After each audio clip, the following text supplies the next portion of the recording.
이제 바울이 드디어 로마에 도착을 합니다. 그리고 이제 신고를 하죠. 먼저 로마에 와 있는 자기의 동포들, 유대인들입니다. 유대인들로서 로마에서 이제 유력한 사람들을 먼저 불러가지고 이제 자신이 바울이라는 것과 그리고 어떻게 해서 이 로마로 오게 된 경위에 대해서 이제 설명을 하게 되는 겁니다.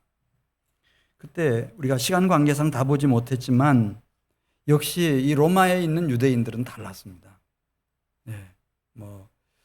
그 안디옥이나 아니면 심지어 예루살렘에 있는 유대인들과도 수준이 달랐습니다. 그 20절 말씀 보면 이렇게 말합니다. 22절이죠. 22절. 이에 우리가 너의 사상이 어떠한가 듣고자 하니 이 파에 대하여는 어디서든지 반대를 받는 줄 알기 때문이라. 세계 여러 곳에서 이 그리스도인들에 대한 평가가 좋지 않은데 우리는 바울 당신으로부터 직접 바울 당신의 사상이 뭔지를 듣고 싶다는 거예요. 유대인들은 모세 율법이 있죠. 선지자들의 예언의 말씀이 있어요.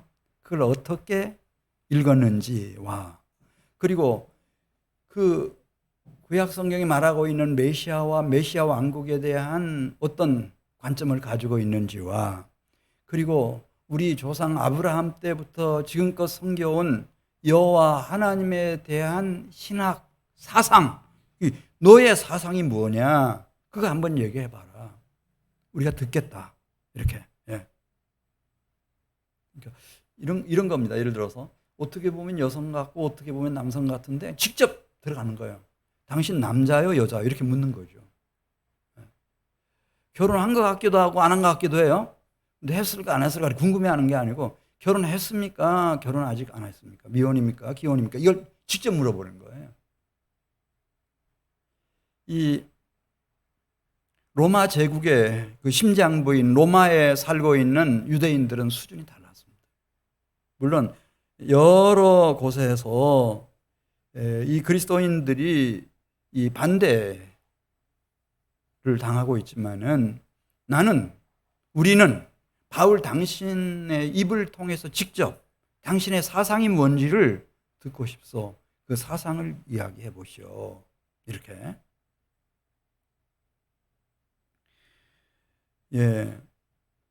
그런데 여기 한 가지 우리가 조금 먼저 짚고 넘어가야 될 게 있어요. 이제 가이사랴에서 그 죄수들이 여러 명과 함께 율리오라고 하는 백부장 지휘하에 이제 이 로마까지 도착하지 않습니까?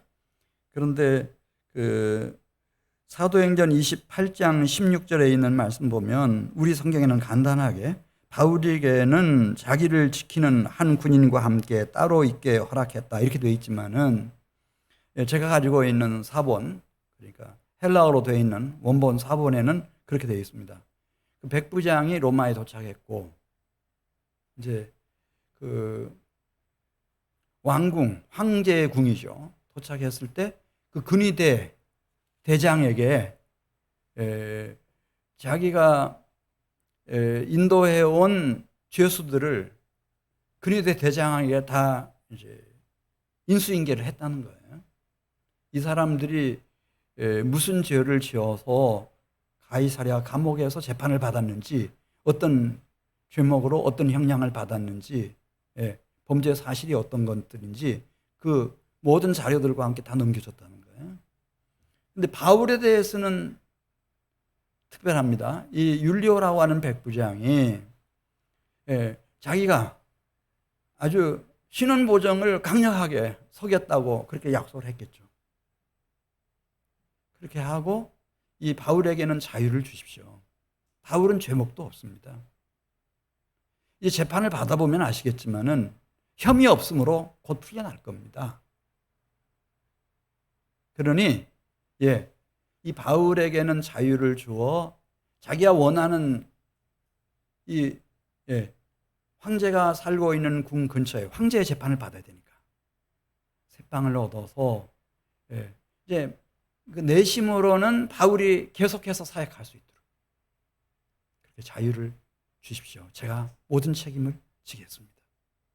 성경에는 생략도 있지만 그렇습니다. 왜냐하면 이 백부장 율리오가 이 바울이라고 하는 이 피의자를 인수인계 받을 때 모든 그 재판받고 신문받은 기록을 다 읽어보았을 거예요. 꼼꼼하게 다 읽어보았는데 총독 벨릭스가 그 재판을 할 때도 도무지 로마 제국의 법상으로는 유대인들은 죽이라고 없애라고 난리지만은 이 죄를 찾을 수가 없는 거예요. 그래서 벨릭스도 그에게 자유를 주지 않았습니까? 그리고 누구든지 친구들이 오면은 편안하게 만나고 교제하고 복음도 전하고 벨릭스 자신도 내외가 이 바울에게 복음을 듣고 마지막 아그리빠 왕 앞에서 신문을 받을 때 재판을 받을 때도 아그리빠 왕이 베스도 새로 부임한 총독에게 얘기합니다. 만일 바울이 황제 가이사에게 상소하지 않았다면 석방될 수 있었겠습니다. 이게 아무 문제가 되지 않습니다. 그래서였는지 이 백부장은 인수인계를 받았을 때 그 사도행전 27장 3절에 보면 처음부터 그렇게 호의적으로 바울을 대했습니다. 그리고 바울에게는 자유를 주었습니다. 예를 들어서 항구 도시에 내리면은 거기 친구들 만나고 싶다고 하면 친구들 만나고 오도록 자유 주고. 그리고 결정적으로는 이제 그 알렉산드리아호가 아굴라라고 하는 그 폭풍, 이 광풍을 만났을 때입니다. 그때 이 총독 율리오가 바울을 알아본 겁니다. 바울은 이 사람은 중요한 사람이다. 왜냐하면 바울의 말을 듣지 않아가지고 광풍을 만나서 다 죽을 뻔했으니까요. 그리고 알렉산드리아호에 잔뜩 싣고 가던 곡식들도 다 바다에 버리고 완전히 폭망했으니까. 그나마 살아남고 그 긴 겨울을 보내고 이렇게 안전하게 로마까지 도착할 수 있었던 것이 다 누구의 덕분인가? 그래도 하나님의 말씀을 듣고 그 심령과 영혼 속에 계시의 진리가 찬란하게 빛나고 있는 영혼을 가진 이 바울. 늘 기도를 통해서 성령의 말씀을 듣고 그 인도하심을 받고 있는 이 경건한 바울 때문이었거든요. 그러니까 말은 안 했지만은 바울이 로마에 가서도 멜리데에서 사역하던 동일한 사역을 그 연장선상에서 계속할 수 있도록 자기가 모든 신원 보증 다 책임지기로 하고 가이사랴에서처럼 그에게 자유를 주고 그리고 원하는 사람은 누구든지 만나고 그들을 만나서 이 사역을 할 수 있도록 그런 환경을 만들어 준 것입니다. 특별했습니다.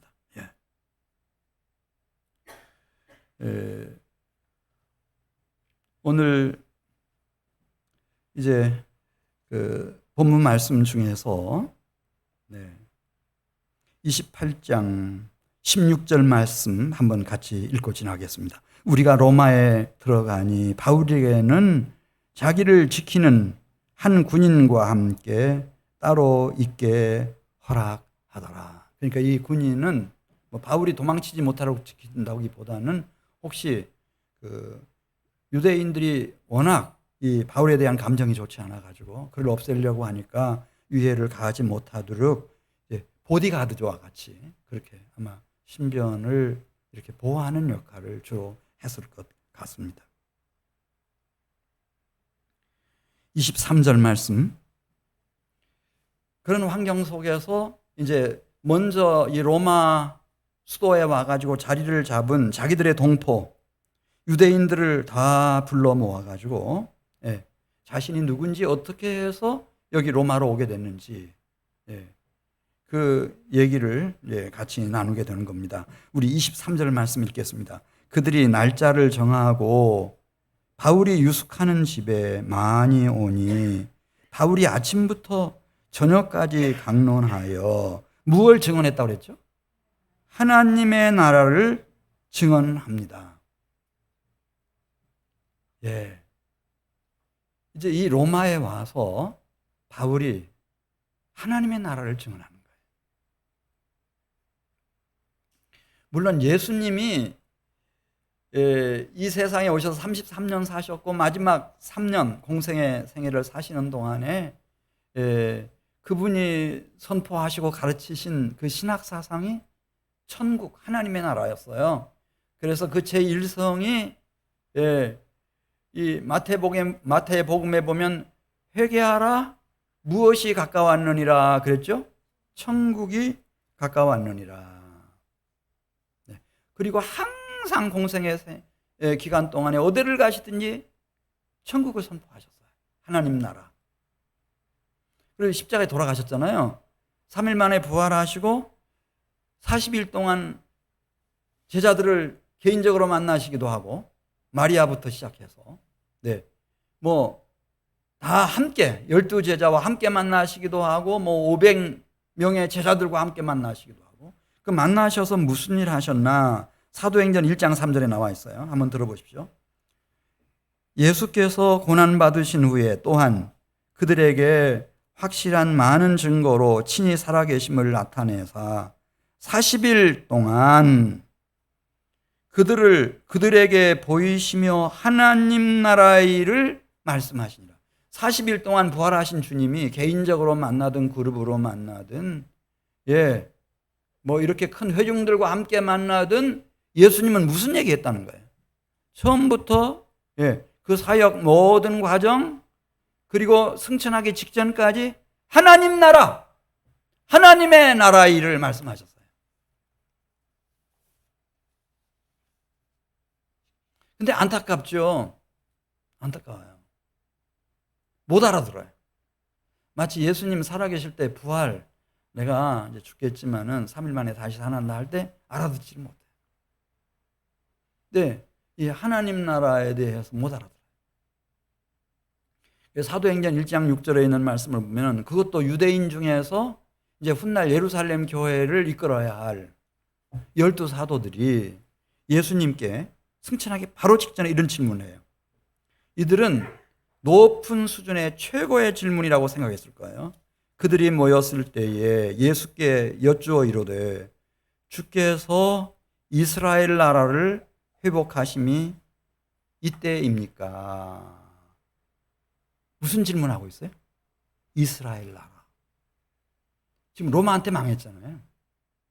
이스라엘 하나님 여호와, 그가 당신의 독생자 그리스도 예수를 보내주셨는데 이제야말로 예수께서 이스라엘 나라를 회복하실 때가 오지 않았습니까? 그런 얘기예요. 이스라엘에 대해서 묻는 거예요. 그리고 베드로가 행한 설교가 이제 사도행전에 나와요. 그냥 통으로 다 나오는 게 그 대표적인 게 오순절날 설교했던 거.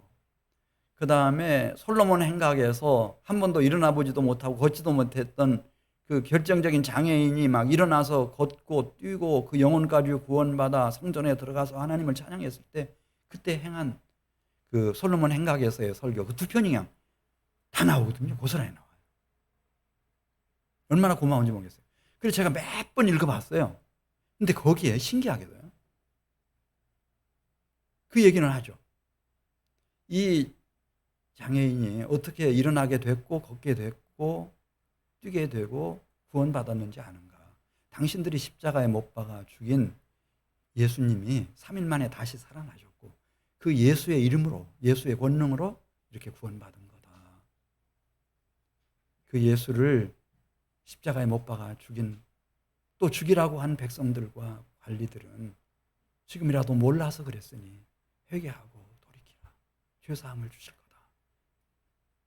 이스라엘 집안 사람들이요. 이스라엘 백성들이요. 막 오순절 날도 그 얘기해요. 어떻게 해서 이렇게 성령이 불같이 각 사람에게 임하는지 아는가? 그 여러분들이 태어난 디아스포라, 지중해 세계 여러 곳에 있는 현지어로 이렇게 증언하고 찬양하고 이 놀라운 일을 행하는지를 아는가? 이 사람들 외국에 가본 일도 없고 외국어를 배운 일도 없다. 성령께서 하시는 건데 바로 당신들이 십자가에 못 박아 죽인 예수님이 살아나셨고 그분이 하늘 보좌 우편에 계셔서 살아계실 때 말씀하신 것처럼 성령을 부어주시는 거다. 이스라엘 집안 사람들아. 거기도 항상 설교는 이스라엘을 넘어서지를 못해요. 이스라엘 집안 사람들아. 이스라엘 백성들아. 왜냐하면 유대인들은 여호와 하나님은 이스라엘의 하나님이에요. 유대인은 선민이에요. 그들만이 모세의 토라를 가지고 있어요. 선지자의 글을 가지고 있는 거예요. 성전이 있어요. 이 지구상에 어디도 없어요. 예루살렘만 있는 거예요. 그러니까 하나님이 보내신 예수도 이스라엘의 구주이시고 주님이라고 확실하게 믿은 거예요. 심지어 바울까지도 마지막에 사생 결단을 하고 예루살렘에 올라가서 설교를 하는 장면이 나오죠. 예, 이 층대를 올라가가지고 이제 병영문으로 통하는 계단 위에 서가지고 설교를 해요. 나는 유대인이고 아버지도 바리새인이고 나도 유소년 시절부터 청년 시절부터 평생을 엄격한 모세 율법을 준수하고 살아가는 그런 바리새인이다. 그런 입장에서 뭐 예수가 죽었다고 살아났다, 죽었다 살아났다, 뭐 부활했다, 너무 그것이 싫어서 그럼 교리를 인정하면 안 될 것 같아서 내가 사람도 죽였고 예루살렘 교회를 잔멸을 하려고 결심하고 내가 되들었고 이 국내뿐만 아니라 다메섹까지 가다가 거기 기다리고 계시는 주님을 만났는데 그분이 바로 당신들이 십자가에 못 박아 죽였고 내가 허무맹랑한 얘기라고 생각했던 바로 나사렛 예수님이셨다. 나는 그분의 종이 되고 증인이 돼서 지금 우리 이스라엘의 산 소망, 부활의 산 소망, 이 부활의 소망을 전하는 거다. 그러면서 가이사랴 아그리파 앞에서도 그 얘기를 하지 않습니다. 하나님 나라라고 하는 말을 하지 않습니다. 예수님이 원래 이 세상에 오셔서 전하신 복음은 천국 복음이었습니다. 그런데 이스라엘 풍토 속에서는 그 말을 할 수가 없었습니다. 그런데 지금 로마에 왔습니다. 로마에 와서 어떻게 행하는가? 자, 우리 28절 말씀. 사도행전 28장 28절 말씀. 같이 읽습니다. 이 로마 유대인들은 직접 물었습니다. 바울 당신의 사상이 도대체 뭐요? 여호와 하나님에 대한 신학 사상이 뭐요? 사상이 뭐요? 그냥 핵심을 찌르는 거예요. 돌려가지를 않아요. 그건 듣겠어. 그 사상이 뭐요? 신학 사상이 뭐요? 이렇게 물으니까. 그러니까 바울도 이제 시간이 없습니다, 여러분. 나이도 들 만큼 들었고 알고 있어요. 이제 주님 만날 시간이 얼마 남지 않았다는 걸 알아요. 제가 아마 여름 시작하기 전부터 사도행전 시작했을 거예요. 벌써 8월 하순이에요.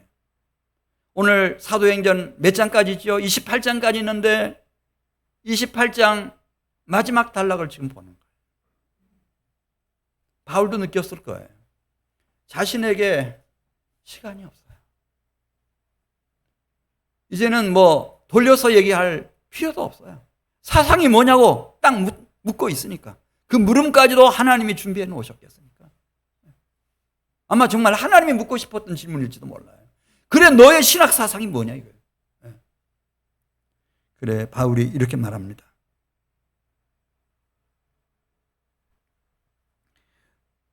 우리 28절 말씀.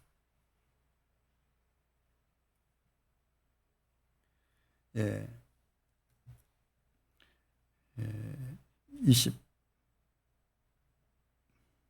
죄송합니다.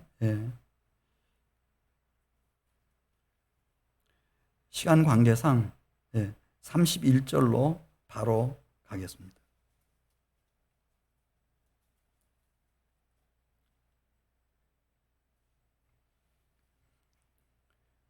31절이 이 사도행전 전체의 요절입니다. 우리 31절 같이 읽습니다. 하나님 나라를 전파하며 주 예수 그리스도에 관한 모든 것을 담대하게 거침이 없이 가르치더라. 네. 여기 하나님의 나라, 하나님의 나라다. 이렇게 말합니다.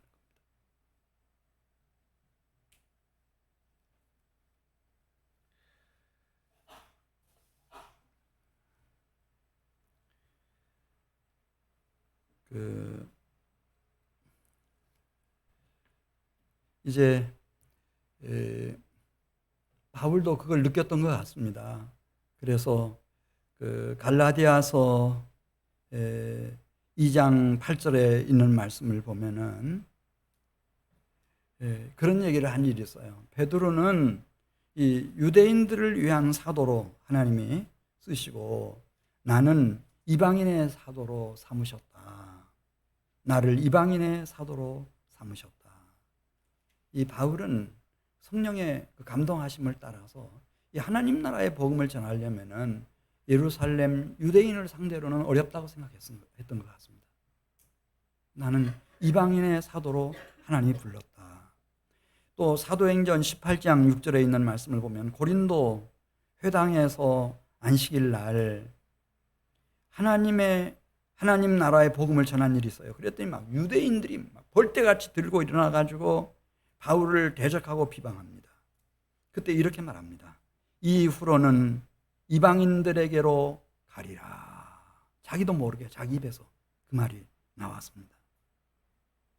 또 마지막 사생결단하고 예루살렘에 올라갔다가 저 바울 없애버려라, 바울 죽여라 그렇게 말할 때 그때 이렇게 말합니다. 주께서 하신 말씀을 그가 인용하면서 바울에게 떠나가라. 내가 너를 멀리 이방인에게로 보내리라 하셨느니라. 맞구나. 자, 26절 말씀 보시면 25절이죠. 25절에 이 유대인들이 막 반대하고 대적하고 비방하고 돌아설 때 25절 중반절에 있는 말씀을 보면은 바울이 이런 얘기해요. 맞다. 성령이 선지자 이사야를 통하여 너희 조상들에게 말씀하신 그대로구나. 옳다. 왜냐하면 이 바울 내면에는 두 가지 생각이 항상 있었어요. 하나는 유대인은 예루살렘은 내가 정말 사랑한다. 내가 유대인이고 바리새인이고 하나님이 예루살렘에서 예배를 받으시고 하나님의 성전이 예루살렘에 있고 그래서 로마서 9장에 있는 말씀을 보면은 어느 정도로 이 이스라엘을 사랑했는가. 차라리 나 하나가 저주를 받아서 그리스도에게서 끊어져 나간다 할지라도 우리 동포 형제 자매들이 구원받을 수만 있다면은 나 그 길을 선택하고 싶다. 가상하죠. 정말 대단합니다. 그리고 로마에 가서까지 제일 먼저 자기가 회당을 찾아가서 안식일 날 하나님의 복음을 전할 수는 없으니까 셋집의 사람들을 유대인들을 불러들여가지고 지금 얘기를 하는데 막 이 난리가 일어난 거예요. 똑같아요. 신기하죠. 뭐 예루살렘이 됐든 에베소가 됐든 로마가 됐든 유대인은 똑같아요.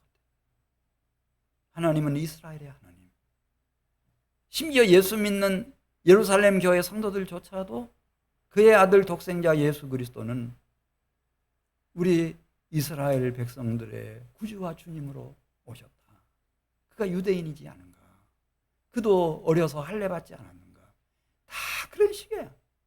유월절 회당 성전에 찾아오시지 않았던가? 예. 그의 부모와 조상이 다 유대인들 아닌가? 그런 생각만 하는 거예요.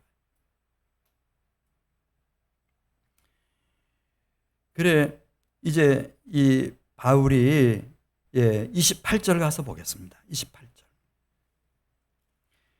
이제 그 마지막 순간에 그걸 깨닫는 거예요. 항상 우리는 예수 믿고 주의 종이 됐어도요, 항상 두 가지 생각이 있어요. 하나는 인간적인 나의 생각과 그리고 진리의 영인 성령의 뜻이 있죠. 근데 그 사이에서 우리는 갈팡질팡합니다. 그러나 자, 우리 한번 시간 없기는 하지만은 26절부터 읽겠습니다. 26절부터 일러스되 이 백성에게 가서 말하기를 너희가 듣기는 들어도 도무지 깨닫지 못하며 보기는 보아도 도무지 알지 못하는도다. 이 백성들의 마음이 우둔하여져서 그 귀로는 둔하게 듣고 그 눈은 감았으니 이는 눈으로 보고 귀로 듣고 마음으로 깨달아 돌아오면 내가 고쳐줄까 함이라 하였으니. 그러니까 하나님 앞에 나가면 하나님이 다 고쳐주시죠. 그러니까 들을 수 없도록, 볼 수 없도록, 그 심령이 깨닫지 못하도록 그렇게 사탄 마귀가 흑암의 영이 역사하는 거예요. 그래서 28절 읽습니다. 그런즉 하나님의 이 구원이 이방인에게로 보내어진 줄 알라. 그들은 그것을 들으리라 하더라. 하나님 말씀 맞구나. 그래서 나를 예루살렘이 아닌 새로운 예루살렘 로마로 옮기셨구나. 예루살렘은 이때 61년이에요. 가이사랴를 떠나올 무렵. 앞으로 10년도 안 돼서 여러분 아시죠? 로마에 의해서 유다 나라와 예루살렘과 성전과 예루살렘 교회까지 다 침멸돼 버려요. 그걸 몰라요. 아무도 몰라. 바울도 몰랐겠죠. 성령만 아셔요. 하나님의 깊은 것이라도 통찰하시는 성령만 아시는 거예요. 그러니까 예루살렘에서 막 그렇게 내모신 거죠. 발을 못 붙이게 만들었으니까요. 그 결사대들이 사내들인 공회가 같이 공모를 해가지고 바울 죽이려고 발을 못 붙이게 만들었어요. 거기에 발 붙이면 큰일 나요. 우리 인생은 짧잖아요. 짧은데 이제 바울의 생애는 더 짧아요. 그가 AD 68년, 67년에 세상 뜨거든요. 시간이 없어요. 그리고 만일 그냥 에베소나 이 아시아에서 대부분 시간을 보냈다고 생각해 보세요. AD 70년이 아니고 이제 한 600년, 700년 지나고 나면은 8세기 중반이에요. 8세기 막 들어서면서 여러분 아시잖아요. 이슬람이라고 하는 나라가 중동이며, 저 아프리카며, 그리고 이 소아시아까지 완전히 덮어버리잖아요. 무슬림으로 꽉 차는 거예요. 지금 현재 터키, 우리가 성경에서 소아시아라고 말하는 터키에는 무슬림이 99%예요. 그러니까 주님이 이 성령으로 너 빨리 이방인들에게로 가라. 그 이방인들이 살고 있는 로마 제국 심장으로 들어가라 이거예요. 로마로 들어가라. 여기서 한 가지 말씀드릴게요. 우리는 뭐 100년 되게 어쩌고 저쩌고 하지만은 사실은 10년 앞도 몰라요. 1년 앞도 모르죠. 내일 무슨 일이 일어날지 아는 사람이 하나 있다고 할 것 같으면 내일 폭등할 주식 사가지고 편안하게 돈 많이 벌어서 먹고 살지 뭐 이 생고생해요. 아는 사람이 있어요 없어요? 없어요. 아는 사람 없어요. 전문가들도 아무것도 몰라요. 아는 척 하는 거지. 그런데 감사하게도 이 진리의 성령은 하나님의 깊은 것이라도 다 아셔요. 우리의 미래를 그게 뭐 10년 후가 됐든 700년 후가 됐든 세상 끝이 됐든 다 하신단 말이에요. 그래서 늘 제가 강조하는 게 그냥 교회 다니고 예수 믿으시는 거 참 탁월한 선택이시긴 하지만은 성실하게 이 성령의 임재, 내주하심, 성령 충만 속에서 성령의 인도를 받고 살아가야 됩니다. 바울 같은 위대한 이방의 대사도도 이제서 결심하는 거예요. 다시 한번 28절 말씀 읽어요. 그런즉 하나님의 이 구원이 이방인에게로 보내어진 줄 알라. 그들은 그것을 들으리라 하더라. 그래서 그때부터 결심하는 거예요. 그리고 만 2년 동안을 20년처럼 200년처럼 그렇게 사역을 하는 거죠. 뭐 쓸데없이 오늘 회당에 안식일날 찾아가야 되는데 그런 생각하지 않고 어떤 일 했나? 30절 말씀 같이 보겠어요. 바울이 온 이태를 자기 셋집에 머물면서 자기에게 오는 사람을 다 영접했다는 거예요. 이거 유대인이냐 이방인이냐 그런 거 안 따졌다는 거죠. 인간적인 생각으로 이 사람 좋은 그리스도인이 될까 그렇지 못할까 그런 거 계산하지 않았단 말이에요. 다 하나님이 보내주신다고 생각하고 다 영접했다는 거죠. 온 마음으로 다 따뜻하게 맞이해서 그 만 이태를 여기 온 이태 그랬네요. 그럼 만 이태를 어떻게 해서 로마에다가 그런 훌륭한 교회를 세워가지고 로마 유럽 세계를 그렇게 기독교로 바꿔놔버렸나. 그리고 세계를 바꿀 수 있는 그런 확실한 발판과 기틀을 마련했나. 그때 그곳에서 전하는 복음은 다르다는 거예요. 베들레헴에서 전한 복음과 다르고 가이사랴에서 아그리빠 왕 앞에서 증언하던 증언과 달라요. 이건 무엇이었나? 31절 말씀 보겠어요.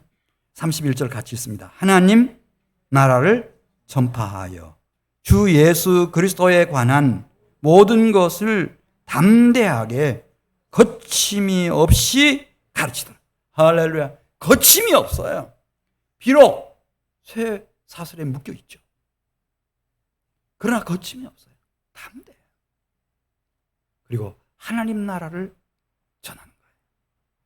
마치 네로가 잠시 후에 어떻게 미치광이가 돼서 자살하게 될 건지 그거 빤히 보고 있는 것처럼 로마 제국이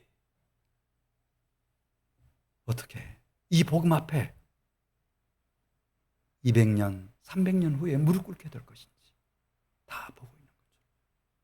그렇게 거침없이 담대하게.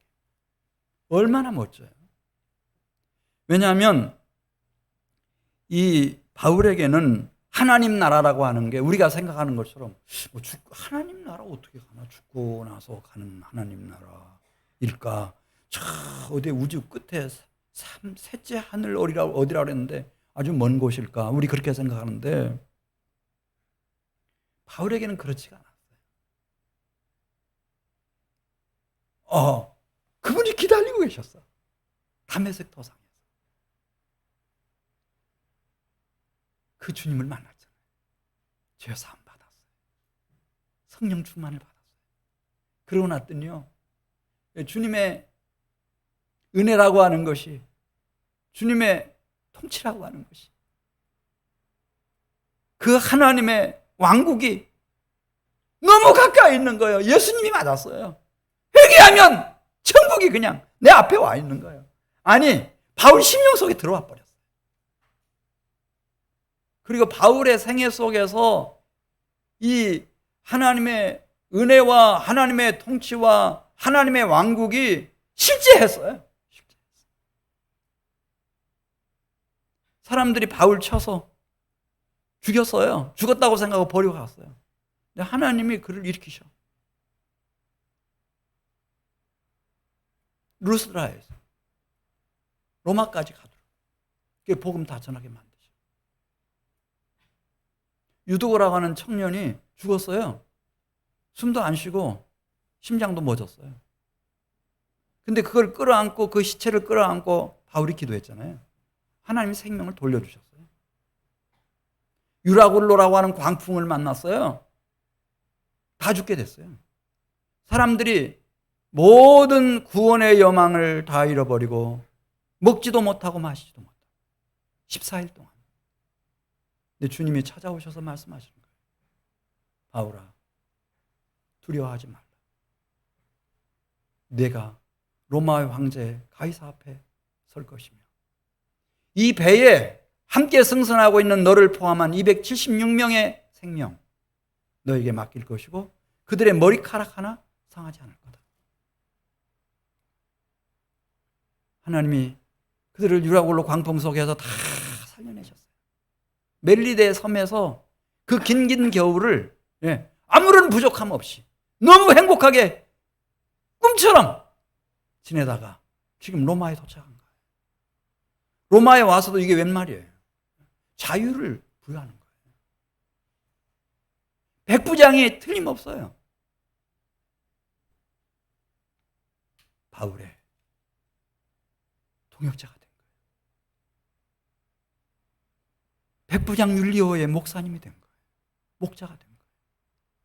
생명을 바쳐서 바울의 사역을 지금 보좌하고 있어요. 아무 문제 없어요. 바울에게 하나님의 나라는 멀리 있는 게 아니었어요.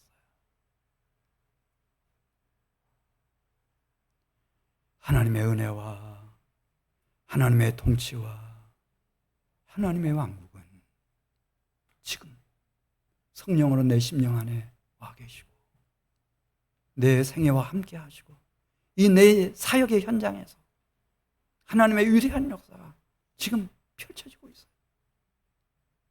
그리고 여기 심어놓은 이 하나님 나라의 복음이 로마 제국의 수도인 로마를 근본적으로 바꿔놓을 거예요. 세계 역사를 바꿔놓을 거예요. 가슴이 뛰어요.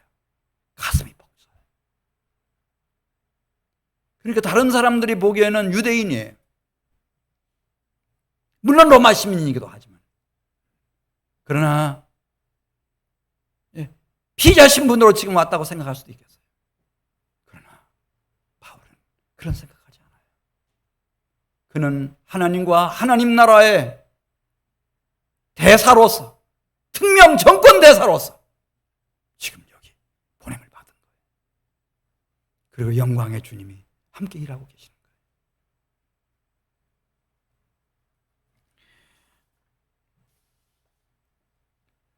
거예요. 자, 그래 너무나 멋지게 로마에서 2년 동안 예수님이 하셨던 사역 그대로를 계승해서 그걸 100% 사역의 열매들을 맺혀내는데요. 예수님 사역 그 3대 사역이라고 하지 않습니까? 가르치시고 토라와 구약의 그 예언의 말씀들을 가지고 이제 가르치시고 천국 복음을 전파하시고 백성 중에 모든 병과 모든 약한 것들을 다 고치셨는데 그 이탈리아 반도 그 남쪽에 시실리라고 하는 곳이 있고 거기서 우리 제주도처럼 남쪽으로 조금 더 내려가면은 거기 멜리데라고 하는 곳이 있는데 멜리데에 도착해서부터였습니다. 왜 하나님이 이방인에게 가라고 말씀하시는지 알았어요. 야, 거기서부터 막 이 신유 치유의 역사가 일어나는데요. 보블리오의 아버지부터 시작해가지고 멜리데 섬 사람들이 이 바울에게 나와서 하나님 나라의 복음을 듣고 그리스도 예수를 믿고 기도를 받고 안수를 받으면 다 나았어요. 귀신이 떠나가고 깨끗하게 고침받고 믿는 자들에게는 이런 표적이 따르리니 뱀을 집어올리며 무슨 독을 마실지라도 해를 받지 아니하며 병든 사람에게 손을 얹은즉 나으리라. 바울 자신이 독사에 물렸는데 죽지 않았어요. 붙지도 않아요. 무슨 독을 마실지라도 해를 받지 않는다고 하는 말씀. 믿는 자들에게 손을 얹고 기도하고 안수하면은 막 고침받는 역사가 일어나고 대부흥의 사건이었어요.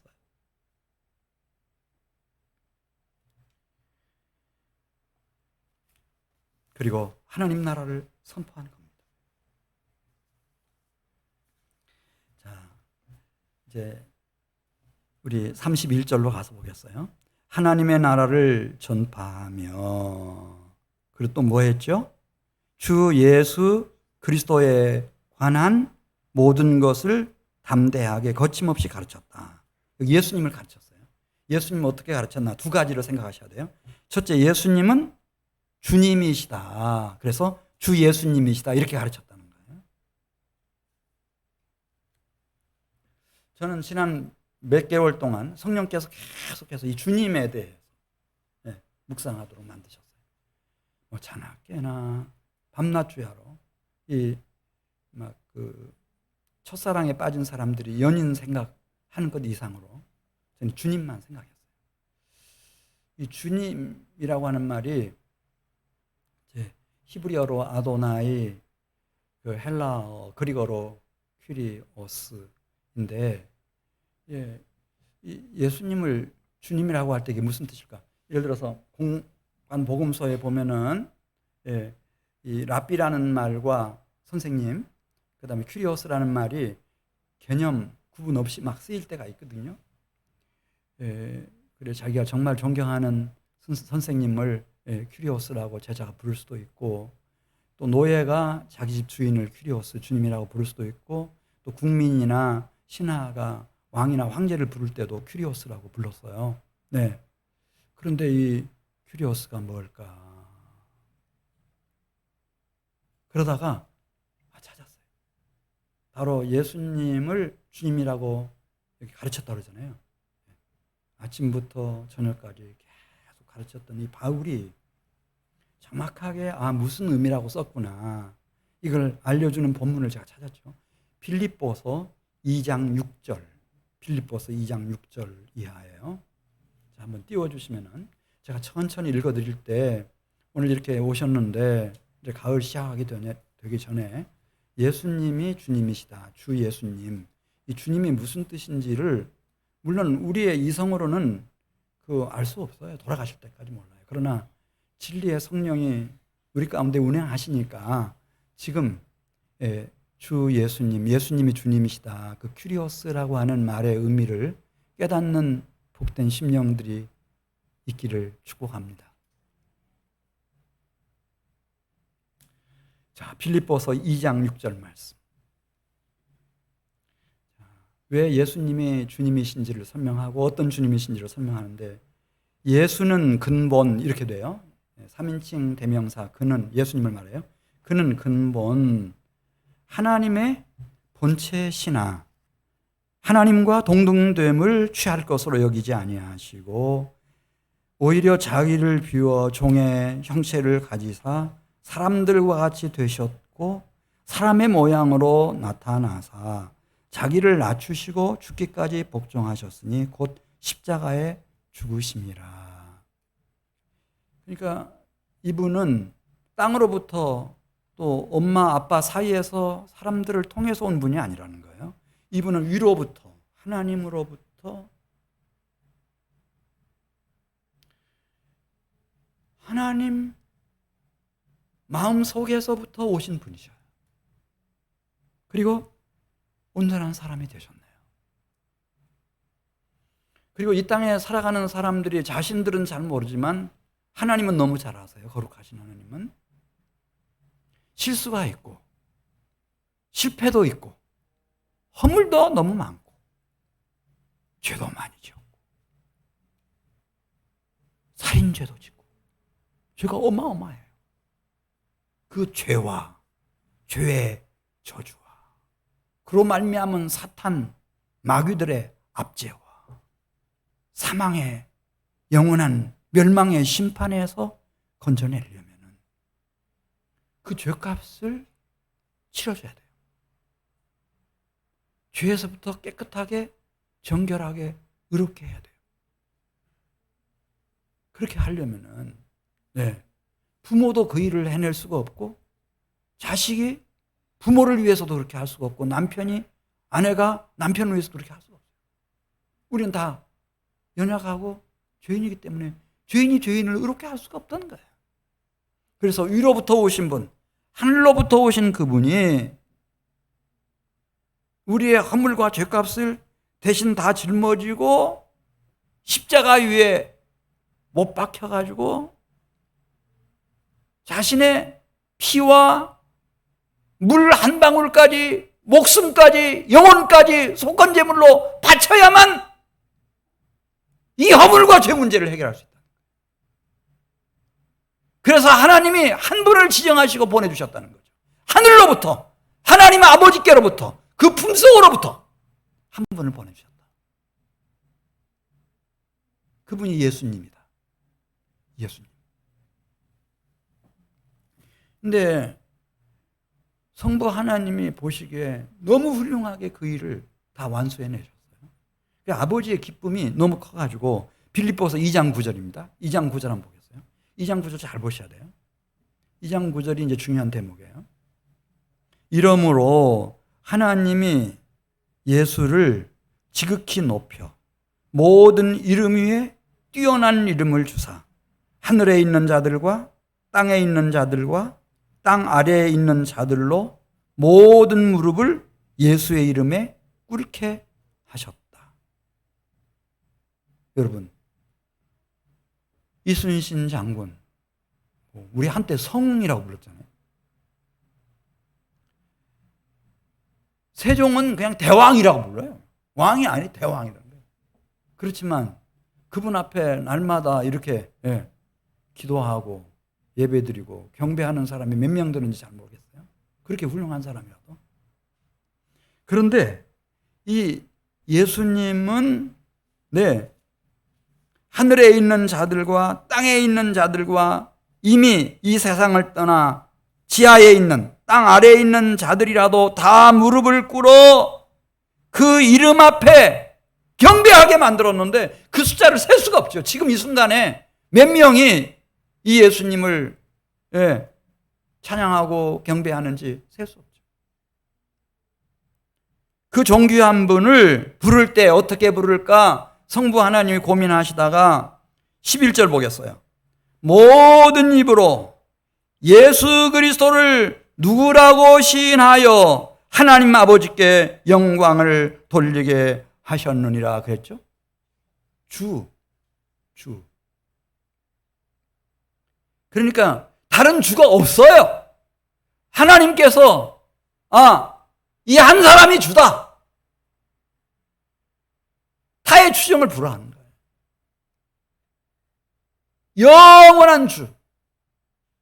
그 다리에 그 십자가에 못 박혀서 피가 흐르던 그 다리에 만왕의 왕, 만주의 주, 영원히 주.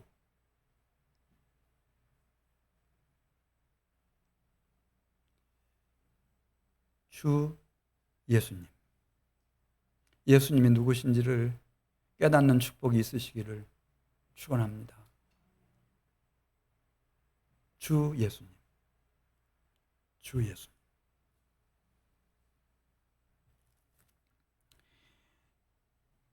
요한 계시록 7장 14절에 있는 말씀을 보면 이제 말씀을 끝내야 되니까 하나님의 나라에 누가 들어가는가 사도 요한이 봤어요.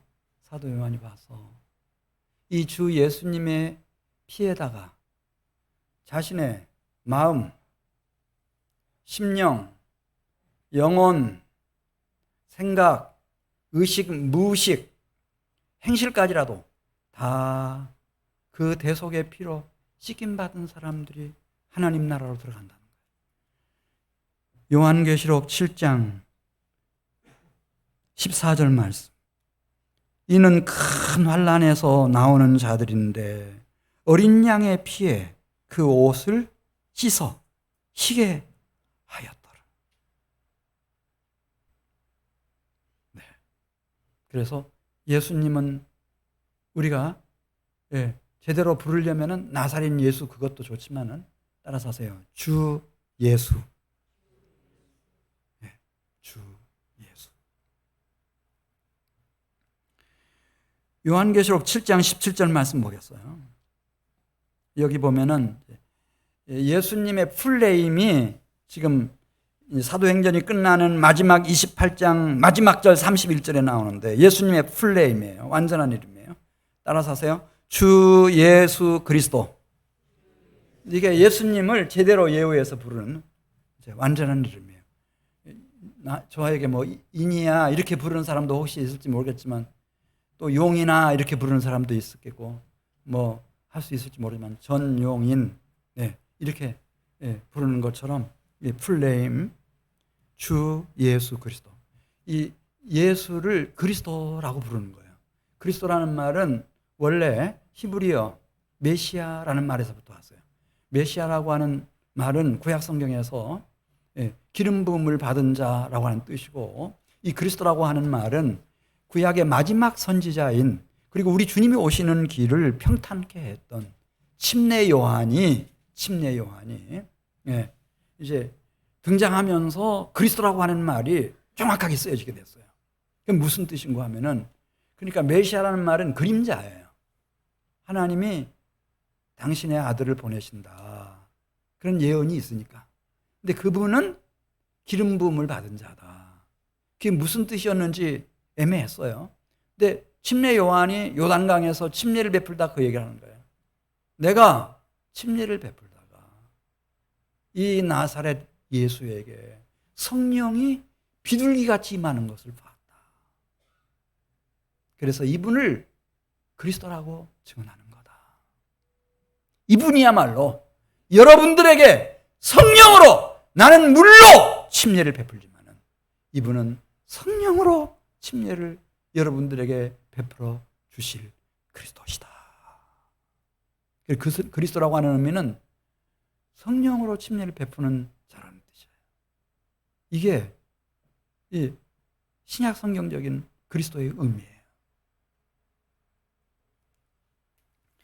자, 요한계시록 7장 17절 보면, 이는 보좌 가운데 계신 어린 양이 그들의 목자가 되사 생명수 샘으로 인도한다고 했습니다. 생명수 샘. 그분이 살아계실 때 말씀하셨어요. 누구든지 목마르거든 내게로 와서 마시라. 나를 믿는 자는 성경의 이름과 같이 그 배에서 생수의 강, 성령의 생수의 강이 흘러나오리라. 이 예수님이 성령을 부어주실 분이셔요. 이 성령이 임하고 나면은 성령을 받는 분들이 생겨날 것이고, 성령의 내주가 일어나고 성령의 충만함 속에서 살아가게 되면은 큰 변화가 일어나죠. 내 안에 새 생명이 잉태되는 거예요. 이게 심령의 부활이라고 하는데요. 죽음을 이길 수 있는 부활 생명이 내 안에 자리 잡게 되는데요. 요한계시록 14장 4절에서 말씀했어요. 이 사람들은 순결한 자라. 어린 양이 어디로 인도하든지 따라가는 자들이다. 그래서 이들은 어디로 인도함을 받나? 요한계시록 19장 9절 기록하라. 어린 양의 혼인잔치에 청함을 받은 자들은 복이 있도다. 그때까지 이 성령이 등불이 되셔서 우리를 인도하시는데, 결국 어린 양의 혼인잔치까지, 천년왕국까지, 영생 복락을 누릴 하나님의 나라까지 이끌고 가시는 거예요. 그래서 그런 성령을 부어주실 분 그리스도. 그래서 누가 천국에 들어가는가? 예수님을 만난 사람들인데, 예수님을 어떻게 만난 사람들인가? 가룟유다처럼 만나면 안 됩니다. 어떻게 만난 사람들인가? 예수님을 나의 주님으로 만난 사람들입니다. 예수 그리스도의 영을 받은 사람들입니다, 여러분. 그 성령의 충만함 속에서 실제로 살아가는 사람들입니다. 그 사람들이 이 땅에 살아있는 동안에도 미혹을 이기고, 죄를 이기고, 죄악의 저주를 이기고, 사탄 마귀와 악령과 귀신들을 이기고, 멸망의 심판과 사망을 이기고, 이 땅에서도 흑암의 세력 위에 왕노릇하고, 그 왕권을 가지고 요한계시록에 보면 다 거룩한 성, 새 예루살렘 성으로 들어가는 겁니다.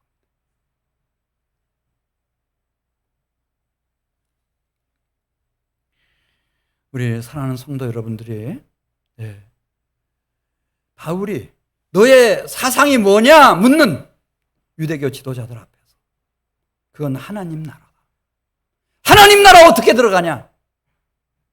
그건 율법을 아무리 많이 연구해도 율법을 최선을 다해 지켜도 지킬 수도 없거니와 들어갈 수 없다. 오직 예수님이다. 하나님이 보내주신 주 예수 그리스도시다. 지금 기왕 교회 다니는 김에 예수 믿는 김에 조금만 더 노력해서 예수님이 나의 주님이시고 나의 그리스도시다. 주 예수 그리스도를 모시고 살아가면 주님의 나라가 주님의 은혜와 주님의 통치와 하나님의 왕국이 지금 성령으로 내 심령 위에 임하고 나의 생애 속에서 나의 사역 한복판에서 하나님의 위대하고 찬란한 역사가 얼마든지 일어날 수 있다는 거죠. 8월 남은 하순 열흘 동안에도 금년 남은 기간에도 지금 나이 많이 들었지만은 남은 생애 속에도 얼마든지 그리스도의 향기와 그리스도의 편지와 주의 나라의 역사가 일어날 수 있다는 거예요. 이게 하나님 나라의 복음이에요. 하나님 나라의 복음. 죽어봐야 하는 게 아니에요.